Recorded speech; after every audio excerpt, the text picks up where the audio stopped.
Hey, it's I'm finally posting this video. But yeah, you may have seen my list of the top 10 movies that I don't like that everyone else loves. I don't get those movies. Like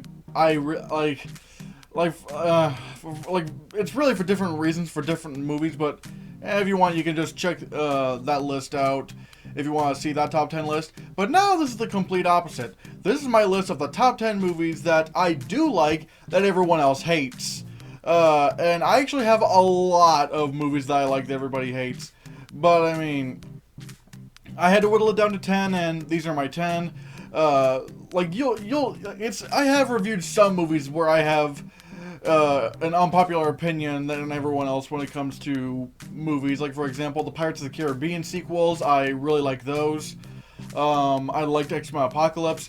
But these movies, these are more of movies that people hate. The movie with the highest rating on Rotten Tomatoes on this list has like a 32%. Everything else is just a straight down trajectory. Hell, literally one of them is in like the single digits.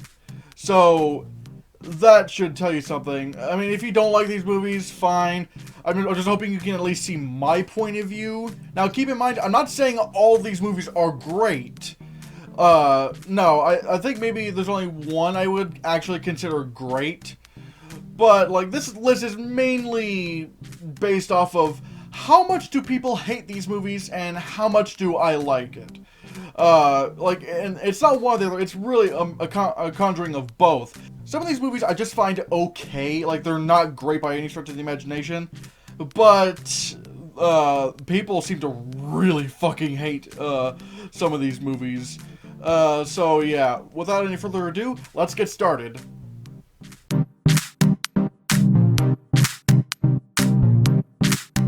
Number 10 is The Cat in the Hat. Again, this is not a great movie. There are problems with this movie. Like, for example, the ending gets a little bit too ridiculous, and, hell, not even ridiculous, it feels kind of slow. Once they get into this weird land, that's where the movie kind of slows down for me, because it's not bam, bam, bam, it's like, but whatever the case may be, I thought The Cat in the Hat was kind of funny. I mean, I can understand how someone wouldn't like the humor in this. I totally get it. But for me, I just like really weird, surreal humor. Like, really weird humor. And I'm not gonna lie, like when the Cat in the Hat is making cupcakes with himself, like there's another Cat in the Hat, but he's like a Gordon Ramsay kind of character. I'm not gonna lie, that scene was really funny. The makeup could have been done a little bit better for Mike Myers. I feel like he's not a bad choice to play the Cat in the Hat, but they really should have gone with a different kind of costume and makeup. Especially since Jim Carrey as the Grinch, holy shit, he embodied that character. I mean, that movie, even though a lot of critics hate the Grinch, I didn't put it on this list because there are a lot of people who do love that movie. But everybody hates the Cat in the Hat. And I can understand why someone would, it's just, I kind of found it funny.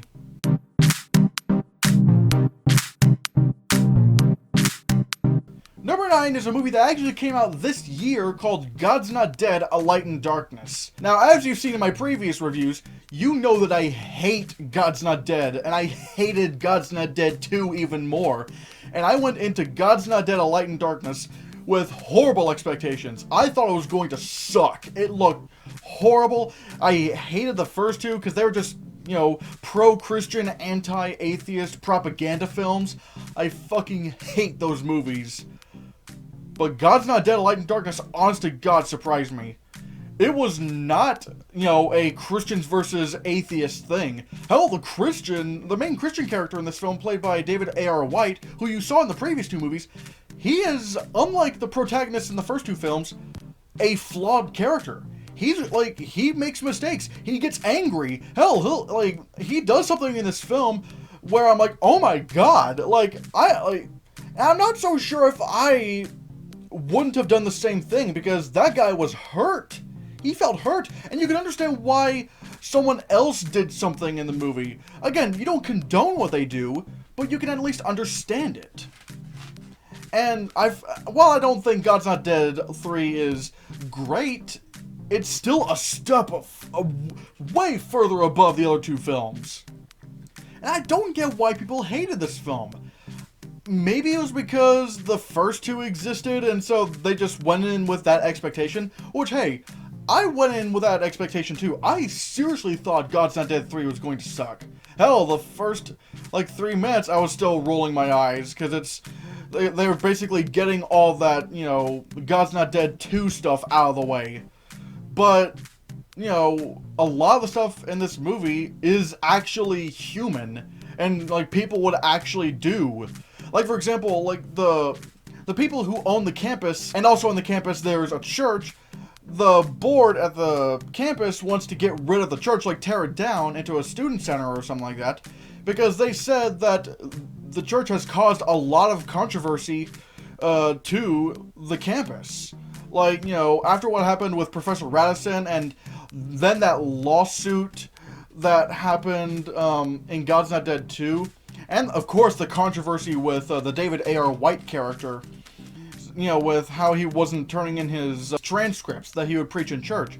He got arrested for that, and because of all of this is making the campus look bad. And so as a business decision, they decide, hey, we gotta tear down this church. It's gonna make us look bad. No one's gonna want to go to our campus if we have this kind of controversy. And this, and it wasn't a pro-Christian or atheist agenda or anything. No, this presented real human problems. Hell, you don't even know the faith of the board members. For all we know, maybe a lot of them are Christians. This is the one where I really don't get why people didn't like this movie. Again, I completely understand why people hate the other two movies. Hell, I hated the first two movies. But God's Not Dead 3 actually felt like a movie. It actually felt like, real people issues. There's no us versus them thing. It's actually, hey, sometimes business kind of sucks, and controversies exist. I like that. And like I said before, I really like that this didn't paint the David A.R. White character as just some flawless hero like the other two protagonists in the first two movies. They presented him as a human being with emotions, and will even make drastic mistakes in judgment because of his anger. I like that. So yeah, color me shocked. This is honestly one of the most shockingly good movies I've ever seen in my life. Again, not a great movie. There are some issues I had, but yeah, I like God's Not Dead 3. Sue me.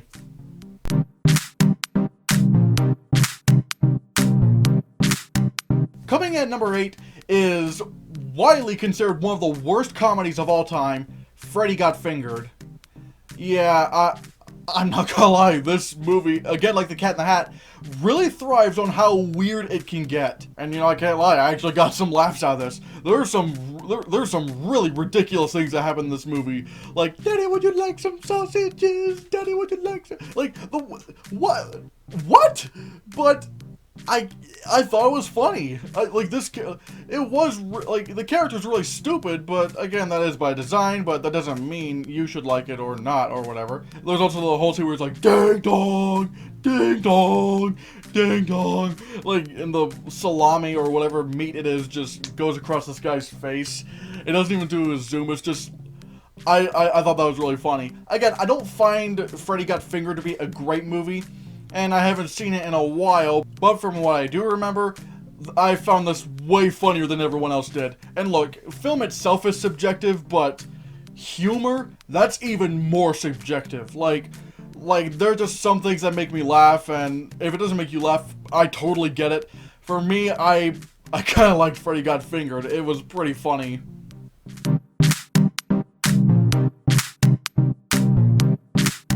Number 7 is Batman v Superman: Dawn of Justice. Now, yes, this does have, fans out there and whatnot. I wouldn't agree with those who call it a masterpiece. It's not a masterpiece. Not even the alternate version, the Ultimate Edition. I don't even think that's a great version of the movie. And I do have issues with it, and I do need to review that movie at some point. But I put this movie on this list because let's face it, most people despised Batman v Superman. Hell, this was even nominated for Worst Picture at the Razzies. Which I think is still... Like, how did Batman v Superman get nominated for Worst Picture at the Razzies, and yet God's Not Dead 2 didn't? Or Norm of the North? 9 Lives? Boo! A Medea Halloween? Like, none of those movies got a Worst Picture nomination, and yet Batman v Superman did? I really think it's more of a disappointment thing. Yes, I was disappointed in Batman v Superman. It was one of my most anticipated films of all time. I mean, Batman and Superman coming together in this film should have been amazing. It wasn't amazing. I liked it. I thought it was a pretty good movie. The Ultimate Edition I felt like was a good step up. I thought that was better. Hell, it's my go-to version that I watch. But it wasn't a great movie. And I can understand how someone, would be disappointed by it. But I feel like a lot of the hatred that Batman v Superman has gotten is mainly because of the fact that it was disappointing. Well, not really the fact. I mean, it's an opinion. Whatever. The opinion of most people was that it was disappointing. A lot of people would say it's the most disappointing movie ever, and so that's why everyone fucking hated it. And I still don't get why it got a Razzie nomination, because there are a lot of great things in this movie. Ben Affleck as Batman, like, how did he get nominated for Worst Actor? Like, hell, people who hated the movie even said that Ben Affleck was a great Batman. But yeah, he was great. I thought Henry Cavill was great. I even kind of liked how they did Lex Luthor. Again, it's nowhere near accurate to the comics, but this isn't the comics, it's the movie, and I feel like, for the way he was portrayed, I didn't mind it. Although, I will say, my biggest issue with Batman v Superman was that it should not have had Doomsday. Doomsday should not have been in the film. That's my main problem with the movie, was that it tried to combine a Batman vs. Superman story with a Doomsday storyline. And I feel like they just don't clash. This should have been just a Batman vs. Superman movie. And and I'm not gonna lie, the Doomsday stuff was good. I liked what they did with Doomsday. I like the way he looks. I like, the battle that happens. I like the ending of the movie. That stuff is good, but it should not have been in this particular film. It should have been saved way down the line for DC. It should have been saved way down the line when it comes to that stuff. And just have it just be a Batman vs. Superman movie. But nope, they put Doomsday in there. And so, yeah, like, the best way I can describe it is, like, I like, chocolate, and I love burgers. Don't put them together, though. That's the way I view Batman vs. Superman. Like, they're like two great things. They don't belong together. Again, I like it enough to, to recommend it. I like Batman v Superman. I thought it was a pretty decent film. And I do think the Ultimate Edition did solve some character issues, especially with Superman. But yeah, I never got the extreme hatred for Batman v Superman. Again, I can understand if you didn't like it, but I cannot in good judgment think of anything that Norm of the North did better than Batman v Superman. Disappointment doesn't count. Disappointment is just your experience because of what you thought going into it. When you look at the movie itself, I challenge you to find one thing that Norm of the North did legitimately better than Batman v Superman. I mean, opinions are opinions, but I can't think of a single one. Batman v Superman, I feel like, is a clearly better film. So yeah, I'm dragging this out way too long, but I like Batman v Superman. I do want to review at some point.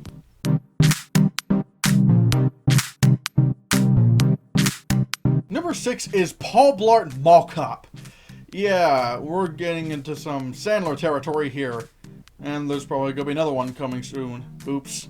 Even though this doesn't star Adam Sandler, this was produced by Adam Sandler. And not a lot of people like this one. I do think the second one sucks. Paul Blart Mall Cop 2 sucks. Like, I will agree with you there. I liked Paul Blart Mall Cop, the first one. I thought it was a pretty funny, coherent story. It was dumb in some parts, but it was like the good kind of dumb, where it's like, it's actually like legit funny, like not even ironically, just legit funny. But yeah, I thought the character of Paul Blart was a very likable character. I like that the villain of the movie wasn't like a plot, even though technically the villain of the movie is a plot twist, it happens early on in the film, like way early on. And so you actually get to see a lot of him as a villain, which I really liked. We got to actually be invested in his villain character, and I like that. I like that about this movie. I thought the jokes were pretty funny, like the awkwardness, because like a mall cop, like a security guard, especially one that rides on a fucking what was it called? A Segway. That's like the least threatening thing you can think of. Not the most, you know what I mean. Especially one played by Kevin James. But yeah, I can't help it. I thought it was pretty funny. I like the hypoglycemia jokes that they have in there. So they go into it they go into it really, really deeply in this film, almost to an extreme. I do actually think if you have it on Blu-ray or DVD, watch the commentary by Todd Garner and Kevin James. The commentary is really funny, and they talk about, you know, behind the scenes stuff. It's pretty funny. But yeah, I liked Paul Blart Mall Cop. I thought it was really funny. Not one of the greatest comedies ever by any stretch of the imagination, but I do think it's a lot better than people give it credit for. Although the sequel sucks.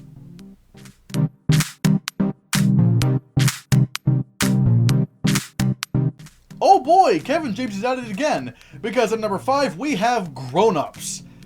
Yes, I thought Grownups was funny.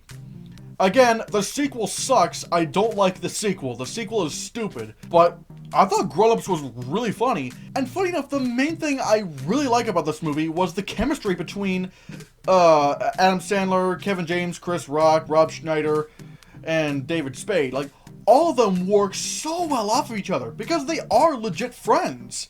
And so when you see that on screen, it feels so natural. My favorite scene is the scene around the beginning involving a funeral. Oh my god. That's the kind of friendship I want to have. These guys just mess with each other relentlessly. But it comes from a place where they do care about each other. There's especially, like the best part of that funeral scene was, you know, Rob Schneider singing Ave Maria, and then Adam Sandler like everyone, and like all of his other friends are trying not to laugh, and then Adam Sandler says to Chris Rock, $5 says he takes a knee at the end, and then Chris Rock's like, oh, you're on. And then when Rob Schneider does this, oh, and like at the end of his song, he takes a knee, and then as he's doing that, Chris Rock's going, and Adam Sandler's like, and then he just hands him a $5 bill. I love that so much. That scene is so funny. I just smile just thinking about this movie. I just love the chemistry with these guys. It does come off as a legit friendship. I mean, yeah, they are friends. I will say the basketball scene is a little bit, like the basketball scene around the end, I felt like was a little bit of a detachment, but I'm not gonna lie, it really is the chemistry of the actors that makes it work for me. Even if there's a joke that's potentially not funny on paper, they make it funny because of the way they act towards one another. I feel like Grownups 2 tried way too hard to go even bigger and bolder, and yeah, I didn't like Grownups 2, but the first Grownups, I actually think is one of Adam Sandler's better movies.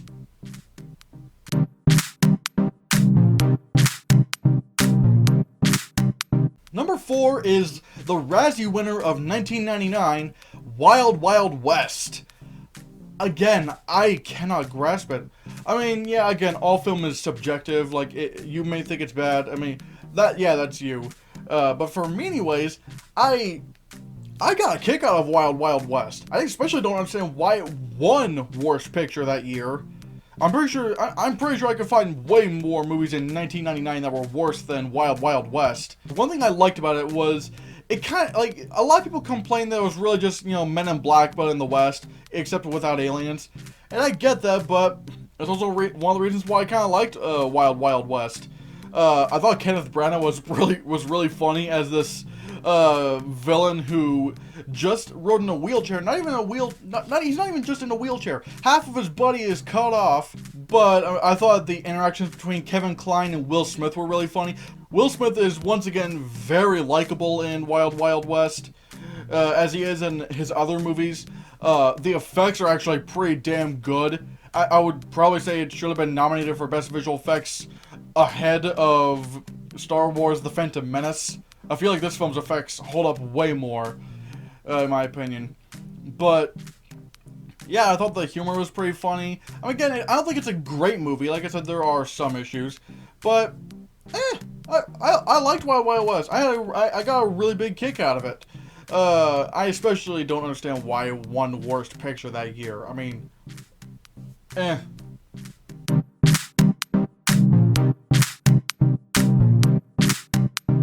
Number 3 is Land of the Lost. Yeah, that comedy starring Will Ferrell.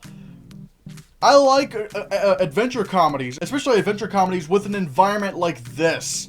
I like this concept. There's this one line in the film, and I actually think it's really cool. Of course, it's bullshit, but I just think it's a really cool concept, where Will Ferrell says, what if you couldn't go back through time, but going sideways through time, into a world where past, present, and future are just combined?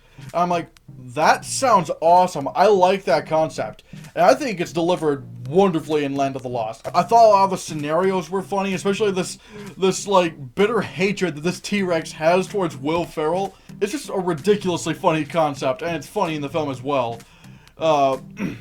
The action scenes are actually pretty cool. Like, the way they get out of certain situations is pretty cool. Again, might be bullshit science, but the way they deliver it is pretty cool.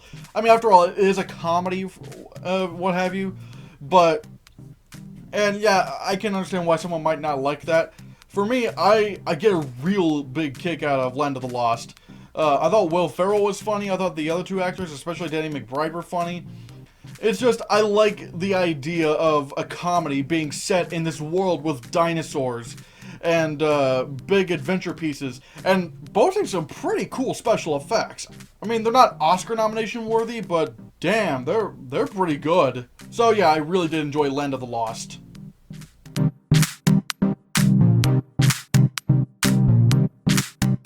Number 2 is The Lone Ranger. Yeah, once again, we have another Worst Picture nominee at the Razzies. I really enjoyed The Lone Ranger. I would probably say it's great. I think it's probably a great film in my opinion. I do want to rewatch it. I have the Blu-ray. I don't know why I haven't rewatched it in a while. I don't know. But I got a lot of fun out of The Lone Ranger. I like the way they built up the Lone Ranger himself. I like the way they built his character. I thought he was a really cool character.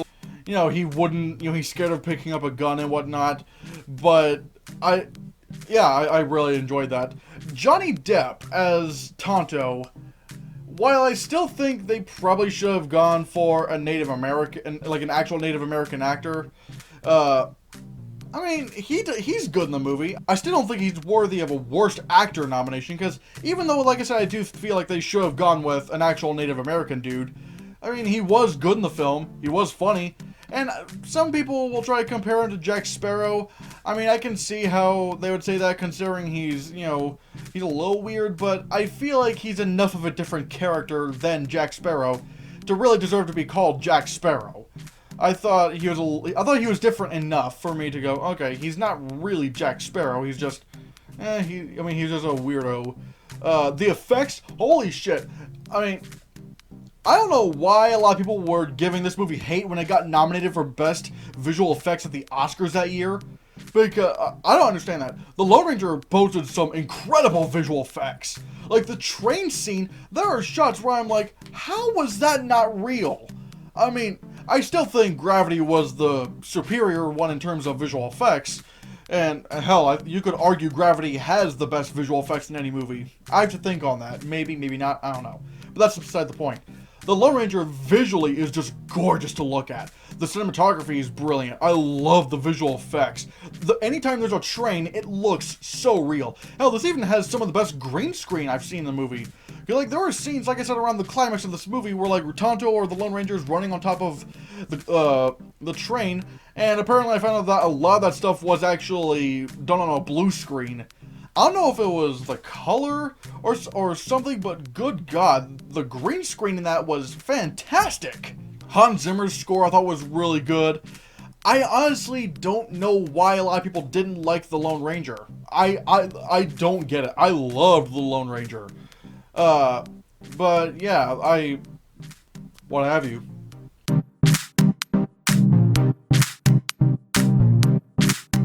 And the #1 movie that everyone else just hates, but I personally think is actually a good movie. Fantastic Four.